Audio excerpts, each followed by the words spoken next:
సిద్ధార్థుడు జ్ఞానం ఏ ఒక్కరి సొత్తు కాదు. ఈ వీళ్ళ తండ్రికి సిద్ధార్థుడికి మధ్యల ఈ ఎవరైతే వేదాలు చదువుకోవాలని అడిగినప్పుడు వాళ్ళ నాన్న ఎంతో నిరుత్సాహపరిచాడో, పడ్డాడు అని మనము చెప్పుకున్నాం కదా లాస్టు. వేదాలు, వేదాంతం, ఉపనిషత్తులు బ్రాహ్మణుల సొత్తు మనకెందుకు సిద్ధ అని ఆయన మనసు మార్చే ప్రయత్నం చేశారంట వాళ్ళ నాన్నగారు.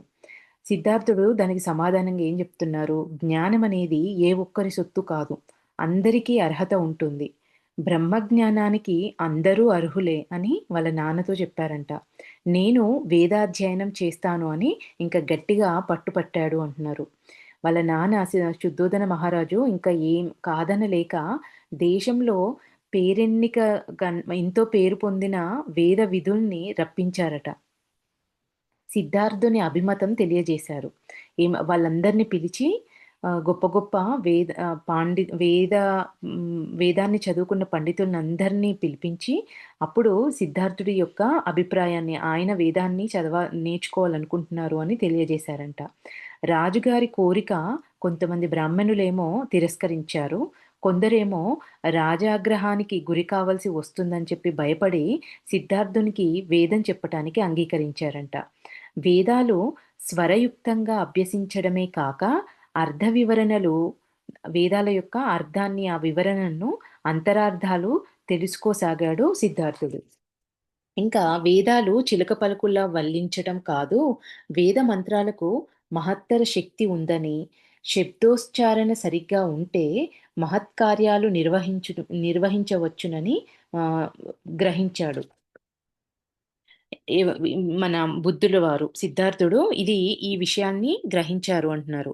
అయితే వేద పరిచయం ఒక్కటే జ్ఞానం కాదన్న అనుమానం కూడా సిద్ధార్థుడికి కలిగిందంట. వేదాలలో ఉన్నది దేవతా స్తుతులు, జగత్ శిల్పం అంటున్నారు. అంటే ఈ వేదాలలో ఉన్న దేవతా స్తుతులు ప్రపంచాన్ని దేవుని అద్భుత సృష్టిగా వర్ణించాయి. ఈ జగచ్చల్పము అంటే ఈ సృష్టిని అద్భుతంగా వర్ణించాయి. సృష్టికి మూలం మరేదో ఉంది. దానిని గ్రహించడం జ్ఞానం. ఇది అనిపించిందంట సిద్ధార్థుడికి. వీటికి శక్తి ఉంది. ఈ మంత్రాలకి మహత్తరమైన శక్తి ఉంది. వీటిని ఉచ్చరించడం వల్ల మహత్కార్యాల్లో నిర్వహించవచ్చు అని గ్రహించాడు. కానీ ఇంకా ఇది వేద పరిచయం ఒక్కటే జ్ఞానం అనేది మాత్రము కాదు అని ఆయనకు అనుమానం కలిగిందంట. ఇంకా ఈ సృష్టికి మూలం మరేదో ఉంది. దానిని గ్రహించడమే జ్ఞానము. వేదాధ్యయనం తమకే పరిమితం చేసి బ్రాహ్మణ వర్గం సమాజానికి చాలా ద్రోహం చేస్తుందని సిద్ధార్థుడు గ్రహించాడంట. మతం నీడలో బ్రాహ్మణ ధర్మాలను, ఆచారాలను ప్రజలు ఆచరిస్తున్నారు. అయినా బ్రాహ్మణులు మిగిలిన వారికి తమతో సమాన హోదా ఇవ్వటం లేదు. అప్పుడు సిద్ధార్థుడి కాలంలో మొత్తము సమాజం అంతా ఒక 2 వర్గాలుగా విడిపోయి కంప్లీట్‌గా బ్రాహ్మణులకే జ్ఞానమంతా అనే ఒక డామినేషన్ స్థితిలో ఉంది అని మనము లాస్ట్ క్లాస్‌లో చదువుకున్నాం గదండీ! అందుకే ఇప్పుడు ఈయన ఏమంటున్నారు, ఇవన్నీ చూస్తున్నారు కదా! ఆయనకి ఏమనిపించిందంట సిద్ధార్థుల వారికి, సృష్టికి మూలం మరేదో ఉంది. దీన్ని సారీ అండి.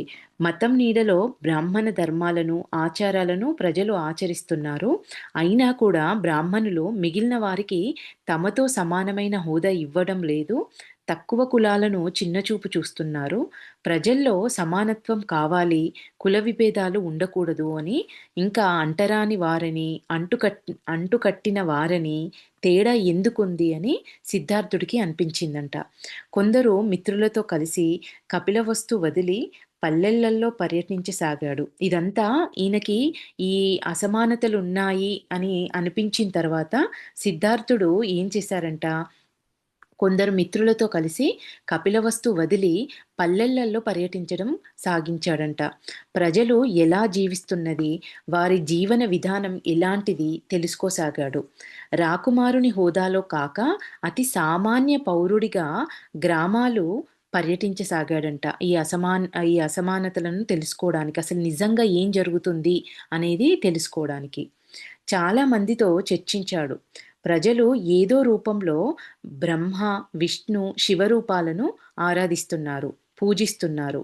అంతవరకు పర్వాలేదు, బానే ఉంది. నమ్మకం ఉంటే గాని భక్తి అనేది కుదరదు. భక్తి కుదిరితే తప్ప ఆత్మవిశ్వాసం ఏర్పడదు.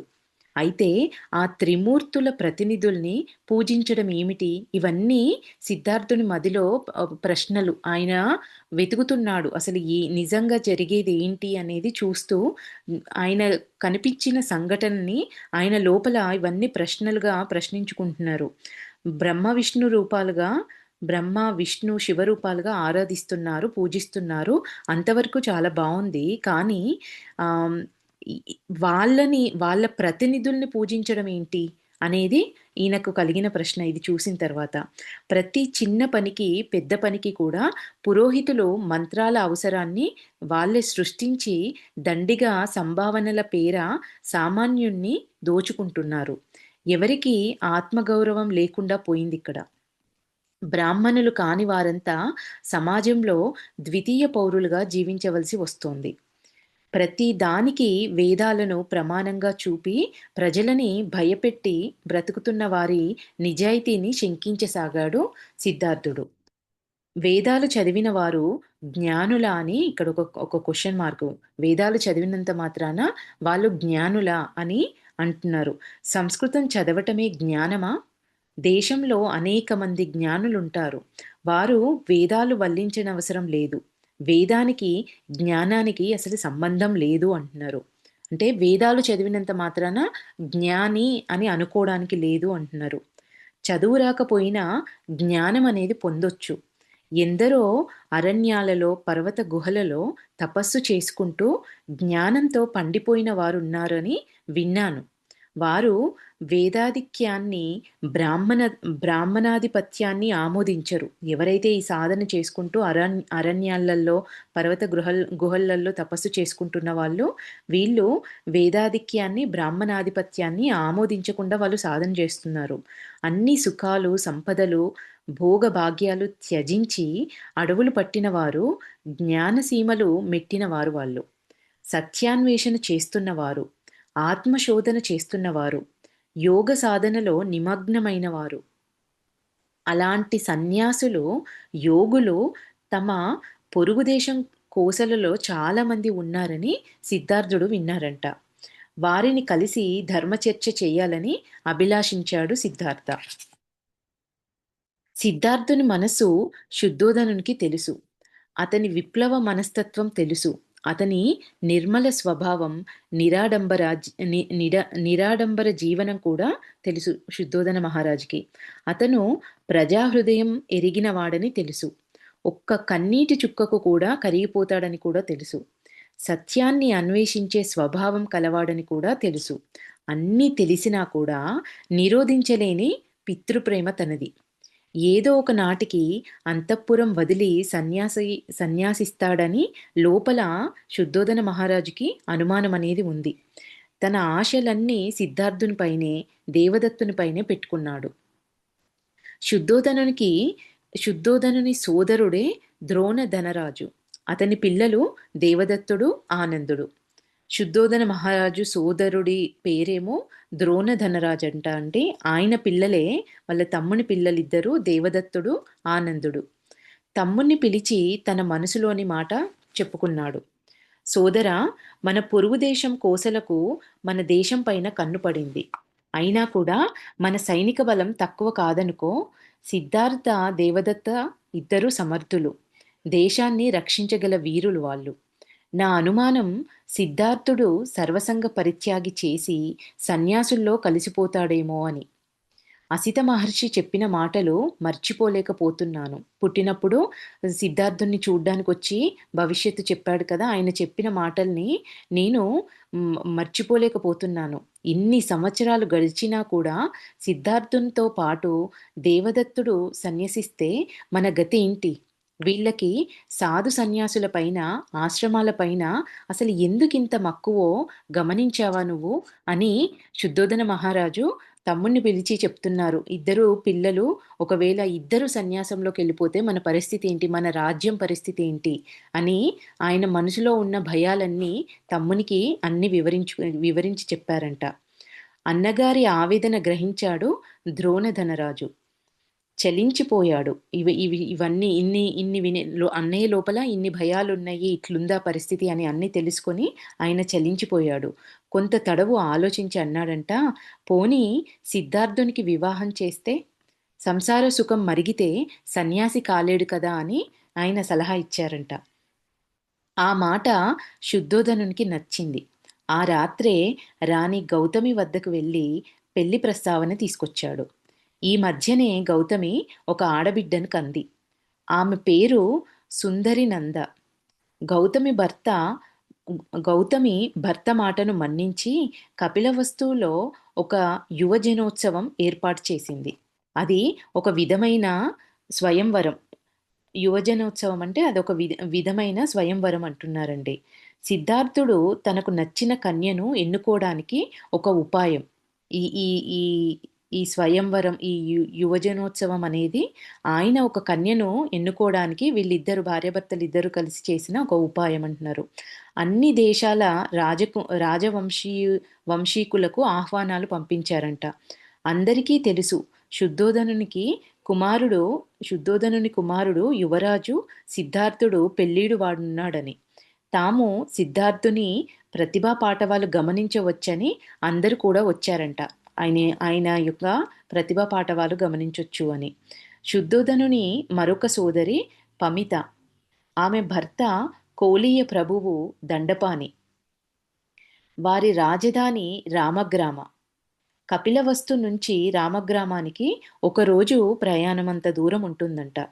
రోహిణీ నదికి ఒక వైపున కపిలవస్తు, ఎగువగా రెండో వైపున రామగ్రామం. ఇరు దేశాల మధ్య బాంధవ్యం చాలా ఎక్కువ. సఖ్య సంబంధాలు కూడా ఎక్కువే. దండపాని పమితల కన్నబిడ్డ యశోధర. శుద్ధోదనునికి స్వయాన మేనకోడలు. మహా సౌందర్యవతి, సేవా తత్పరురాలు, వివేకవతి. సిద్ధార్థునికి మేనత్త కూతురు. యువజనోత్సవాలకు అనేక దేశాల రాజకుటుంబీకులు, కూలీనులు తరలివచ్చారు. సిద్ధార్థుని అల్లుణ్ణి చేసుకోవాలని ఆశపడుతున్న ఆడపిల్లల తల్లిదండ్రులు మెండుగానే వచ్చారు. సిద్ధార్థుడు ఎవరిని వరిస్తాడో వచ్చిన అతిథులకు స్వాగత సత్కారాల బాధ్యత అనేది యశోధరకు అప్పగించింది గౌతమి. యశోధరలో డాంబికం, అహంకారం బొత్తిగా లేవు. అందరితో కలుపుగోలుగా ఉంటుంది. ఆకర్షణ, మర్యాద, మన్ననలు కూడా ఎక్కువ. ఆవిడ విలువిద్య, కత్తిసాము, గుర్రపు స్వారీ, దేహదారుఢ్య పోటీలలో ప్రథముడుగా నిలిచిన సిద్ధార్థుణ్ణి చూసి యశోధర ముచ్చటపడింది. విజేతకు ఒక తెల్ల ఏనుగును బహూకరించారంట.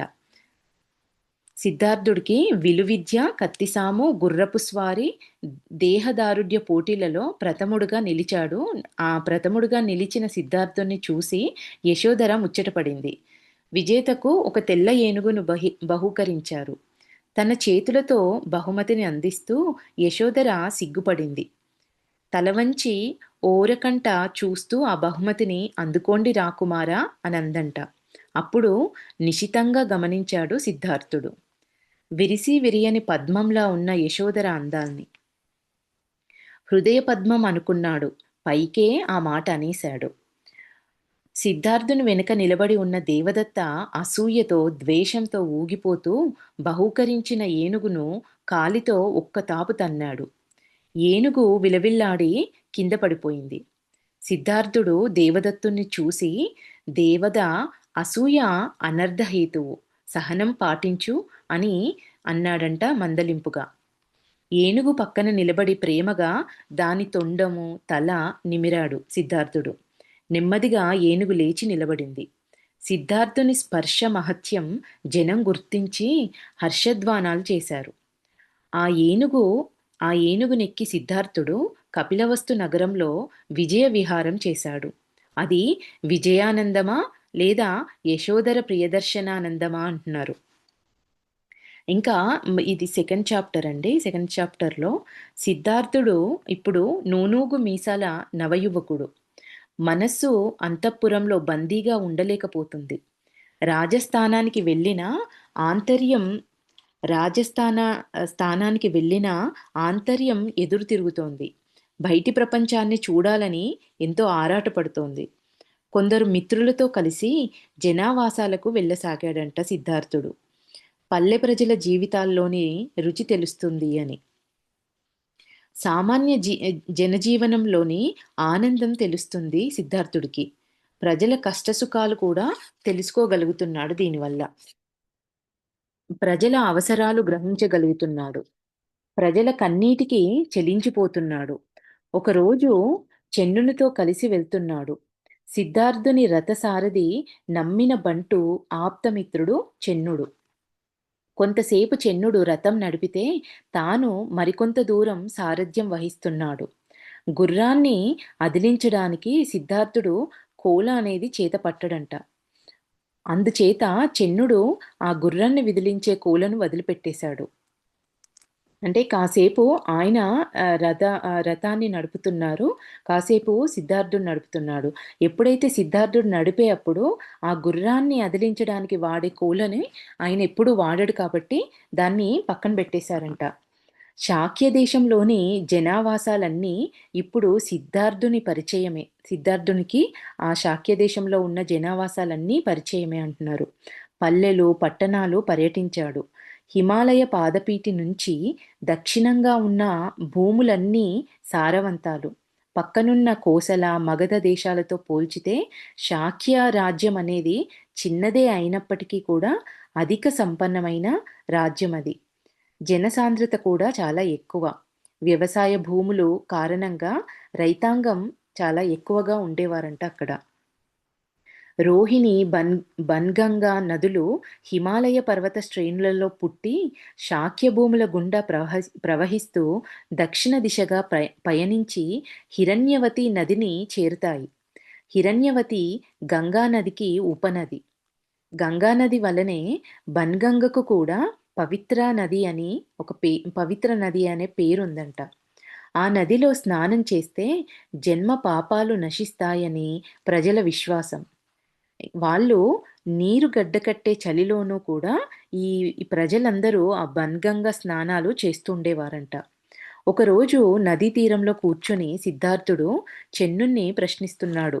మిత్రమా, ఈ గంగా స్నానంతో నిజంగా పాపాలు నశిస్తాయని నువ్వు నమ్ముతున్నావా అని ఆయన్ని అడిగారంట. ఆయన చెన్నుడి సమాధానము, నమ్ముతున్నాను రాకుమారా, లేకపోతే ఇంత చలిలో ఇంతమంది ఎందుకు చలి స్నానాలు చేస్తారు అని ఆయన సమాధానమిచ్చారు. ఇంకా సిద్ధార్థుడు అన్నారు, నమ్మకం చెన్నా, అయితే ఈ నీటిలో నమ్మకం చెన్నా అని అన్నారంట. అని ఇంకేమంటున్నారు, అయితే మరి ఈ నీటిలో జీవించే చేపలు, పాములు, జలచరాలు మనుషుల కంటే కూడా ఎక్కువ పుణ్యం చేసుకున్నట్లే అవుతుందా మరి అని ప్రశ్నిస్తే చెన్నుడు ఒక్క క్షణం కంగారు పడ్డాడంట ఆయన అడిగిన ప్రశ్నకి. వెంబటి ఆయన సమాధానంగా, ఏమో రాకుమారా, నాకు తెలియదు. ఒంటికి పట్టిన మురికి, మాలిన్యం పోతాయని మాత్రం నేను గట్టిగా చెప్పగలను అని చెన్నుడు సమాధానమిచ్చారంట. అవునవును, ఒంటికి పట్టిన మురికి పోతుంది. పాపం పోయినట్లయితే కాదు అని సిద్ధార్థుల వారన్నారంట. అంతటితో ఆ చర్చ అక్కడికి ముగిసింది అంటున్నారు. కానీ సిద్ధార్థుని మనసులో మాత్రము పాపపుణ్యాల సమరము మొదలైంది. అది చూసిన తర్వాత అసలు ఏది పాపం, ఏది పుణ్యం అనే ప్రశ్నలు అంతరంగంలో మొదలయ్యాయంట. ఒకనాడు సిద్ధార్థుడు గ్రామాలు తిరుగుతుండగా ఒక కుగ్రామంలో యశోధరను చూడటం తటస్థించింది. ఆమె ఆమె పక్కన ఒక స్నేహితురాలు మాత్రం ఉంది. ఆమె చెలికత్త కాదు, దాసి అంతకన్నా కాదు. రాకుమారి ఒక కుగ్రామంలో కనిపించడం సిద్ధార్థునికి ఎంతో ఆశ్చర్యం కలిగించిందంట. ఆమె కట్టుకున్న బట్టలు అతి సామాన్యంగా ఉన్నాయి. ఒంటి మీద అసలు నగలు లేవు. అలంకరణ అసలే లేదు. ఎవరూ ఆమెను రాకుమారిగా అసలు పోల్చుకునే అవకాశమే లేదు అంట. ఒక పూరి గుడిసెలో ఒక పూరి గుడిసె దగ్గర ఆమె చిన్న పిల్లలకు వైద్య చికిత్స చేస్తోంది. ఆమె దిగివచ్చిన దేవతలాగా కనిపించిందంట సిద్ధార్థుడికి. ఆ సిద్ధార్థుడు ఆమెను సమీపించి, యశోధర, మిమ్మల్ని ఇక్కడ ఈ విధంగా చూడటం అనేది ఆశ్చర్యంగా ఉంది. ఎంతకాలంగా ఇలా ప్రజాసేవ చేస్తున్నారు అని చెప్పి ప్రశ్నించారంట. ఆమె తల ఎత్తకుండా సహజంగా జవాబిచ్చింది. 2 సంవత్సరాలుగా ఈ గ్రామానికి రావటం. ఇది రెండోసారి అని చెప్పారంట. 2 సంవత్సరాలుగా నేను ఈ ప్రజాసేవ చేస్తున్నాను. ఈ గ్రామానికి రావటము ఇది రెండోసారి అని ఆవిడ సమాధానమిచ్చారు. నాకు ఈ గ్రామాలు పరిచయమే. ఈ పిల్లలు, వీరి పెద్దలు నాకు పరిచయమే. మీకు ఇలాంటి సేవలంటే ఇష్టమా అని సిద్ధార్థుల వారు చెప్పారంట. ఆవిడ నవ్వి సమాధానంగా తిరిగి పనిలో నిమగ్నమైందంట. ఆమె నవ్వి సమాధానంగా తిరిగి పనిలో నిమగ్నమైంది. యశోధరను మరొక మారు చూసి పలకరించే అవకాశం రావడమే కాక ఆమె ఆంతర్యం గ్రహించే వీలు కలిగింది అని ఆమెకు ఆమెకు ఆర్తజనం పట్ల అనురాగం ఉందని, ఆమెలో స్పందన ఉందని, కష్టాలలో ఉన్నవారి కన్నీరు తుడవాలన్న భావన ఉన్నది. అంతఃపురానికి అంకితమై ఉండకుండా జనజీవనంలో పాలు పంచుకోవటం, మానవతా దృష్టి, ఆమె చదువుకుంది, సమాజంలో నెలకొన్న అసమానతలను గుర్తించి చెల్లించింది. ఇవన్నీ ఆయన గుర్తించారు. సిద్ధార్థుని వలె ఆమె సంపదలు కోరడం లేదు. ఇక్కడ నేను ఒక్కసారి మళ్ళీ చదువుతానండి. యశోధరను మరొకమారు చూసి పలకరించే అవకాశం రావటమే కాక ఆమె ఆంతర్యం గ్రహించే వీలు కలిగింది. ఆమెకు ఆర్తజనం పట్ల అనురాగం ఉంది. ఆమెలో స్పందన ఉంది. కష్టాలలో ఉన్నవారి కన్నీరు తుడవాలన్న భావన ఉంది. అంతఃపురానికి అంకితమై ఉండకుండా జనజీవనంలో పాలు పంచుకోవటం, మానవతా దృష్టి అనేవి ఉన్నాయి అంటున్నారు. ఆమె ఇంకా చదువుకుంది. సమాజంలో నెలకొన్న అసమానతల్ని గుర్తించి చెల్లించగలుగుతుంది. సిద్ధార్థుని వలె ఆమె సంపదలు కోరడం లేదు. అతిశయం, అహంకారం ఏమాత్రమూ లేవు. రాచరికం, బ్రాహ్మణాధిక్యత ఆమెకు నచ్చని విషయాలు.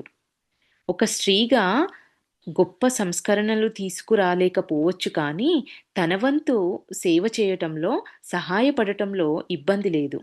తనను ఆదర్శంగా తీసుకొని సంపన్నులు, ఆపన్నులు కావచ్చు కదా అంటున్నారు. అంటే సంపన్నులుగా ఉన్నవాళ్ళు కష్టాలలో ఉన్నవారిని వాళ్ళకి కూడా ఇట్లా సహాయాన్ని అందించవచ్చు కదా అనేది చెప్తున్నారు. ఆ సన్నివేశం తర్వాత యశోధర రూపంతో సిద్ధార్థుని హృదయం నిండిపోయింది. ఒక్క క్షణం ఆమె తన మనసు విడిచిపోవటం లేదు. ఆమె ప్రతి మాట సత్యసమ్మతం. శుద్ధోదనుడు తన పెళ్లి ప్రయత్నాలు చేస్తున్నాడని సిద్ధార్థుల వారు విన్నారంట. యశోధర తనకు తగిన ఇల్లాలు అవుతుంది కదా. ఉత్సవ సమయంలో సిద్ధార్థుల వారు అనుకుంటున్నారు, యశోధర తనకు తగిన ఇల్లాలు అవుతుంది కదా. ఉత్సవ సమయంలో ఎందరినో చూశాను. తన మనసు ఆకర్షించింది ఒక్క యశోధర మాత్రమే. ఆమెతో పోల్చదగిన వారు ఒక్కరు కూడా అందులో లేరు అని సిద్ధార్థుల వారు అనుకుంటున్నారంట. ఒకనాడు మహారాణి గౌతమి నగరంలోని యువతుల్ని, కన్యల్ని విందుకు ఆహ్వానించింది. ఆమె ఆడబిడ్డ కూడా పమితను సహాయంగా రప్పించుకుంది. యశోధర కూడా తల్లికి తోడుగా వచ్చిందంట. విందు తర్వాత వచ్చిన వారందరికీ గౌతమి బహుమతులు ఏర్పాటు చేసింది. బంగారు ఆభరణాలు, పట్టుచీరలు, అనేక వస్తువులు ఎన్నిక చేసింది. గౌతమి వేదికను అలంకరింపచేసి సిద్ధార్థుణ్ణి ఆహ్వానించింది. అతని చేతుల మీదుగా బహుమతి ప్రదానం చేయడం కోసమని. అతనికి సహాయంగా యశోధరను 1000 మందికి పైగా వచ్చారంట. ఆడపిల్లలు అంతమందికి, అంటే ఈ బహుమతి ఆమె ఒక యువతుల్ని, కన్యల్ని విందుకు ఆహ్వానించింది గౌతమీదేవి. వచ్చిన యువతులు, కన్యలందరూ 1000 మందికి పైగా వచ్చారంట. వీళ్ళకి ఈ ఈ ప్రోగ్రాంకి సహాయంగా యశోధర ఉంది అని చెప్తున్నారు.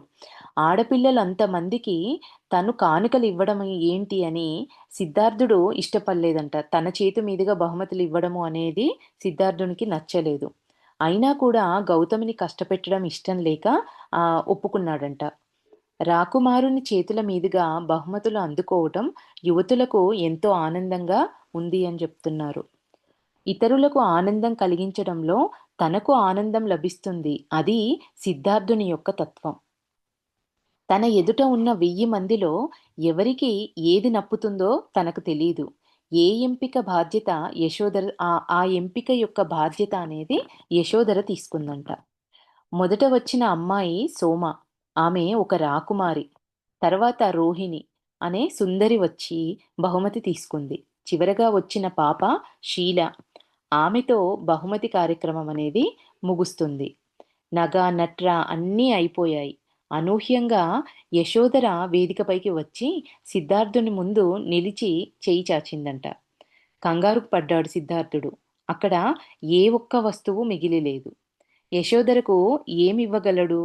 ఆమె అందానికి, సౌశల్యానికి తగింది ఏంటి అని ఆలోచిస్తున్నారంట. నాకేమిస్తారు రాకుమారా అని అడిగింది యశోధర. సిద్ధార్థుడు నిరుత్తరుడై తన మెడలోని ముత్యాల హారం తీసి ఆవిడ ఆ ప్రశ్న అడిగేటప్పటికల్లా ఆయన సమాధానం చెప్పలేని స్థితిలో ఉండి ఆ, ఆయన మెడలో ఉన్న ఒక ముత్యాల హారాన్ని తీసి ఆమె మెడలో వేశాడంట. ఆమె కంగారు పడింది. అట్లా ముత్యాల హారం తీసి మెడలో వేసేటప్పటికల్లా. తలవాల్చింది. కంగారు పడి తలవాల్చి సిగ్గుల మొగ్గ అయ్యింది. తన కంఠసీమలో మెరుస్తున్న రత్నాల హారం తీసి చేత పట్టుకొని, నేను మీకివ్వటానికి వచ్చాను రాకుమారా అంటూ సిద్ధార్థుని కంఠాన్ని తన హారంతో అలంకరించింది. ఈ మణిహారంలో అంటే యశోధర మెడలో ఉన్న ఒక రత్నాల హారమేమో సిద్ధార్థుడికి ఇచ్చింది యశోధర. సిద్ధార్థుడేమో ముత్యాల హారం తీసి యశోధరకి మెడలో వేశారు. నేను ఇంకా ఈ మణిహారంలో నా హృదయం ఉందని గమనించండి అని చెప్పిందంట యశోధర. ఆహ్వానించబడిన ఇంకా ఆహుతుల హర్షధ్వానాలు మిన్నంటుతున్నాయి. ఈ ఒకరి ఒకరు ఇట్లా హారాలు మార్చుకున్న తర్వాత ఎవరైతే ఆహ్వానించబడిన వాళ్ళందరూ హర్షద్వారాలు మిన్నుముట్టాయి అంటున్నారు. గౌతమి ఆశించింది కూడా ఇదే. ఇట్లా జరగాలనే గౌతమి ఈ ప్రోగ్రామ్ అంతా అరేంజ్ చేసిందంట. గౌతమి అదే ఆశించింది, అయింది కూడా అదే అని చెప్తున్నారు. ఇంకా నెక్స్ట్ చాప్టర్ అండి. అంగరంగ వైభవంగా యశోధర సిద్ధార్థుల కళ్యాణోత్సవం జరిగింది. కపిలవస్తు కళ్యాణ తిలకం దిద్దుకుంది. ఊరంతా పెళ్లి పందిరి వేసుకుంది. ఇంటింటా పచ్చతోరణాలు, బాజా భజంత్రీలు, సాలంకృత రథాలపై వీధి వీధికి వెళ్ళి ఇల్లిల్లు దర్శించారు. చుట్టుపక్కల గ్రామాలు దర్శించి పేదలకు, పిల్లలకు మిఠాయిలు, బహుమతులు పంచి వచ్చారు.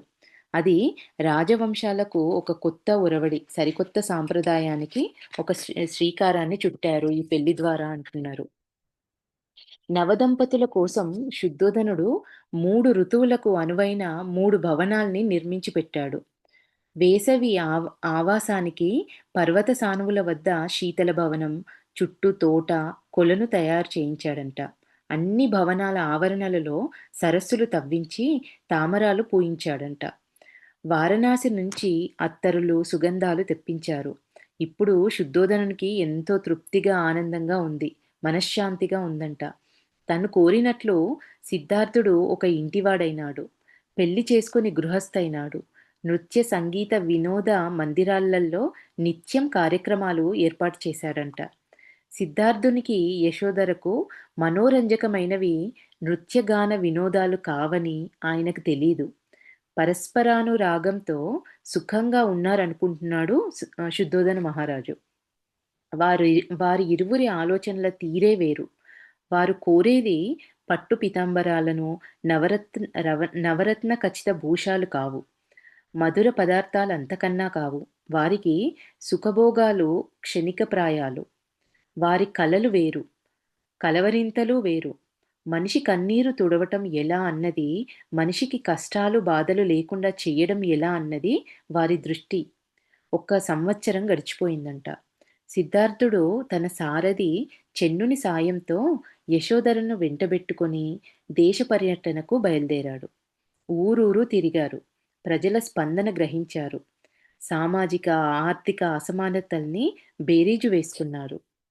పేదవారి ఇళ్లలో నేలపైన, చాపలపైన పడుకున్నారు. కలిసి తిన్నారు. ప్రజాజీవనం పట్ల అవగాహన కూడా ఏర్పరచుకున్నారంట. ఇంకా రాచరికపు లొసుగులు సిద్ధార్థునికి తెలియనివేం కావు. అంతా ఆర్భాటం, పైన పటారం. ప్రతి ఒక్కరికి అధికార వ్యామోహం, ధన సంపాదన, సుఖలాలస, స్వార్థం, ఆకలితో అలమటించే సామాన్యుణ్ణి ఎవ్వరు పట్టించుకోరు. వారి కన్నీటికసలు విలువనే కట్టరు. వారి గుండెకోత అంటే ఈయన ఈ ప్రజలల్లో తిరిగి ఈయన తెలుసుకున్న విషయాలని చెప్తున్నారండి. ఆకలితో అలమటించే సామాన్యుణ్ణి ఎవ్వరు పట్టించుకోరు. వారి కన్నీటికి విలువ కట్టరు. వారి గుండెకోత అర్థం చేసుకోరు.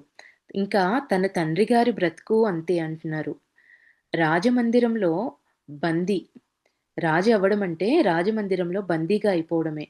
అడుగడుగున భటుల రక్షణ, సైనికుల కాపలా, స్వేచ్ఛ ఉండాలి బతుక్కు.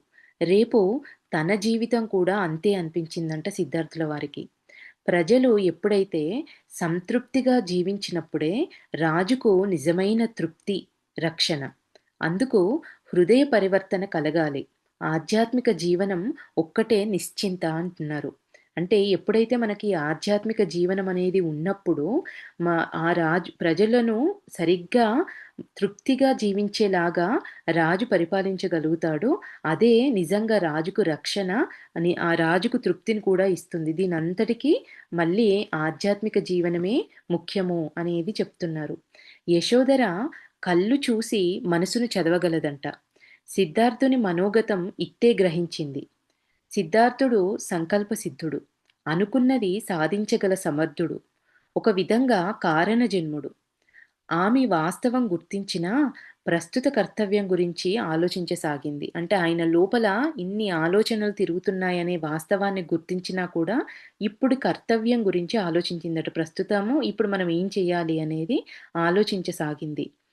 బ్రహ్మజ్ఞానం పొందడం, ఆత్మ సాక్షాత్కారం ఒక్క రోజులో అయ్యే పనేం కాదు. ఎన్ని సంవత్సరాలు తపస్సు చేస్తే జ్ఞానోదయం అవుతుందో ఎవ్వరూ చెప్పలేరు. ఈలోగా ఎన్ని కష్టాలు, మనోవేదనలు, వైఫల్యాలు చవిచూడవలసి వస్తుంది. ప్రస్తుత పరిస్థితుల్ని సిద్ధార్థునితో కలిసి ఇద్దరూ చర్చించారంట. తను చాలా సంవత్సరాలు ప్రజాసేవ చేసింది యశోధర. పేదలకు అండగా ఉంది. తన సేవా కార్యక్రమాలకు సిద్ధార్థుని సహాయ సహకారాలు పూర్తిగా లభిస్తాయన్న నమ్మకం ఉంది. ఇంకా వేసవికాలం కావటం వల్ల వారి నివాస పర్వత ప్రాంతంలోని శీతల భవనానికి వీళ్ళు మారారంట. రాజభవనం నుండి సంబరాలు పుష్కలంగా అందుతున్నాయి. అవసరమైన సేవకుల్ని ఉంచుకొని మిగిలిన వారిని కపిలవస్తు పంపేశారంట ఇద్దరు కలిసి.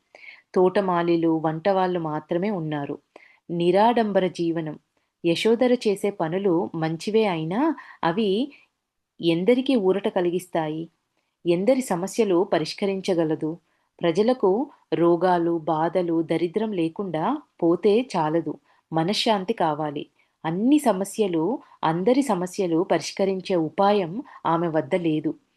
తిరిగి రాజభవనం చేరారు ఇద్దరు కలిసి. అంతఃపురంలో అభిమానుల పరామర్శ ఎక్కువైంది. సిద్ధార్థుడు వీలు దొరికినప్పుడల్లా బంధువులతో మతం గురించి వేదాంత చర్చలు, రాజకీయ, సాంఘిక విషయ చర్చలు చేయసాగాడంట. ఏ పనిలో నిమగ్నమైనా సిద్ధార్థుని వైపు ఒక చెవి వేసి ఉంచేది యశోధర. ఏం మాట్లాడుతున్నారు అని. ఒకసారి యశోధరతో కలిసి గౌతమి ఒక పల్లెకు వెళ్ళింది. అక్కడ ఆమెకు లభించిన ప్రజాదరణకు, ప్రేమకు కళ్ళు చెమర్చాయి. డబ్బు, ధనధాన్యాలిస్తే చూపించేది కృతజ్ఞత. ఇది నిష్కల్మషమైన ప్రేమ. ఇది హృదయ స్పందన.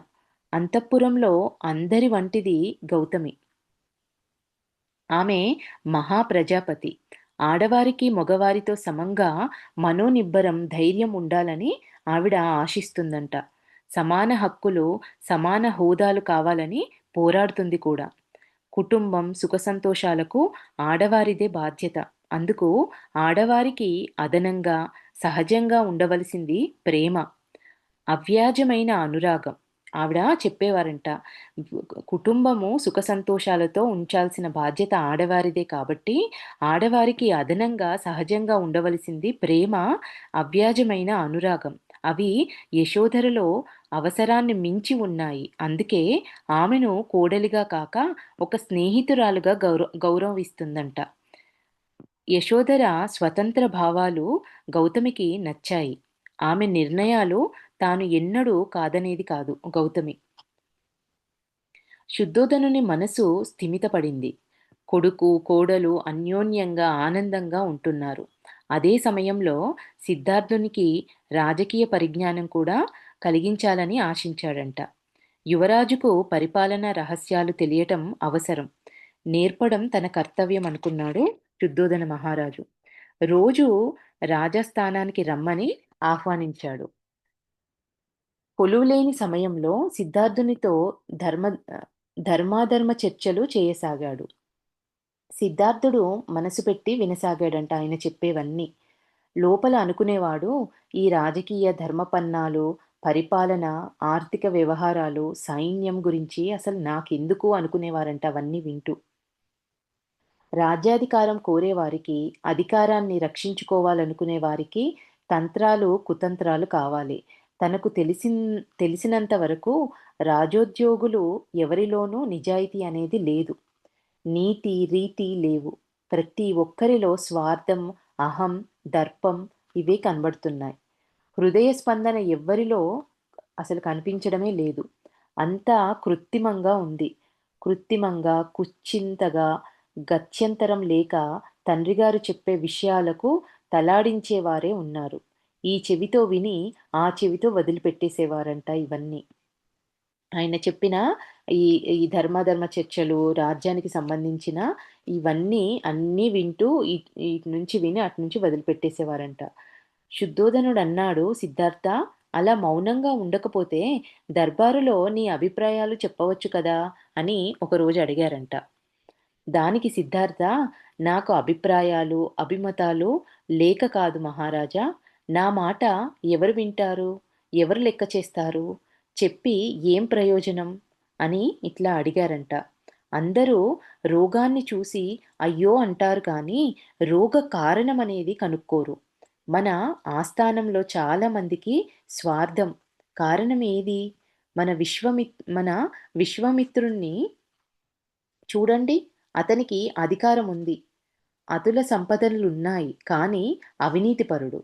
అతను ఎన్ని మార్లు మీ సింహాసనం పైన కన్ను వేసి కుట్ర చేయలేదు? అయినా మీరు అతనిని విశ్వసిస్తారు. ఎందుచేత? ఎందుకు అంటే అవసరం. అతనిని కాదంటే రేపు దేశంలో అరాచకం సృష్టిస్తాడని, తిరుగుబాటు చేస్తాడని భయం.